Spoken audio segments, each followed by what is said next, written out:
Hey there, everybody. Amy Michelle Freeman coming at you live from my glorious office. It has been a long time since I've done a live broadcast on my Facebook page, so thank you for tuning in. And it really just sort of came out of a whim because I was actually talking to myself and I was like, well, I can actually spread the love and actually have conversations with other people. So, here's the thing. I have 3 new listings that are coming on, and I am sensing a trend.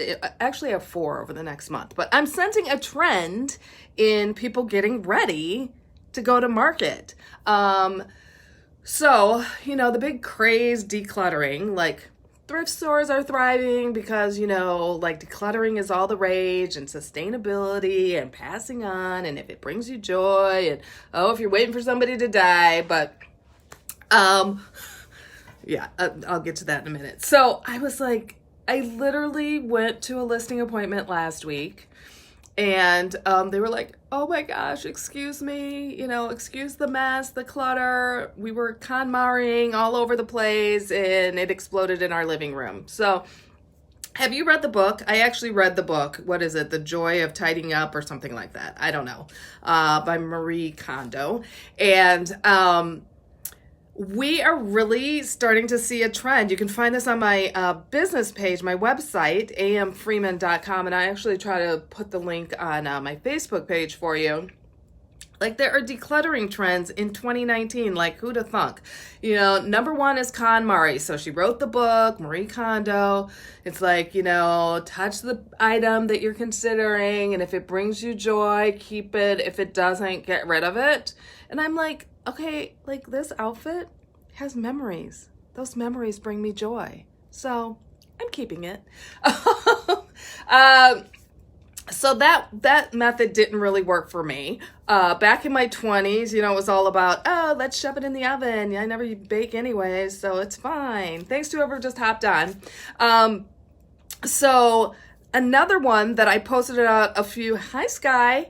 Another one that I posted about a few months ago after I read an article was the Swedish death cleaning, which I guess is not as menacing as and intimidating as the name suggests. But let's see, I'm reading about it. It's based on a minimalist approach, which I guess fits with the whole Swedish furniture, all that good stuff, and just clearing out your unwanted items. So do you have clutter because you're hanging on to it brings you memories, or what is your thing? What is your reason, that you have clutter? I am a paper fiend. I just find paper. I'm that one. I know you're not supposed to do this. I handle a piece of paper more than once. I'm trying to get better about it, but sometimes I'm in a rush. I'm getting the mail and I just dump it. That doesn't really work with the Swedish death cleaning method. So then there is the 4-box method, where you have the box for donations, the box for trash, the box for relocated items, and then things to keep. And I'm like, okay, I live in my condo's the Princess Pad is just over 800 square feet. If I have 4 huge boxes sitting on, is that really worse than the clutter? That's my question. Hey, Tasha, thanks for tuning in and helping me figure out this whole decluttering thing. Do you have a method you use for decluttering? That is the question of the day. So the 4-box method definitely won't, because the 4 boxes will just sit there with stuff in them, and it will be worse than it should be. The next one that's really trending this year is the 12-12-12 challenge. And that's where you have 12 items to toss, 12 items to donate, and 12 items to put away. Really, by the time I'm doing all that math, really, couldn't I just sort of stay? I don't know. So maybe I should invite some friends over and just let them go through my stuff. And maybe that's the best decluttering method. Because this KonMari method is really kind of wreaking havoc on the prep for my listings. People are in mass chaos because you get these piles everywhere.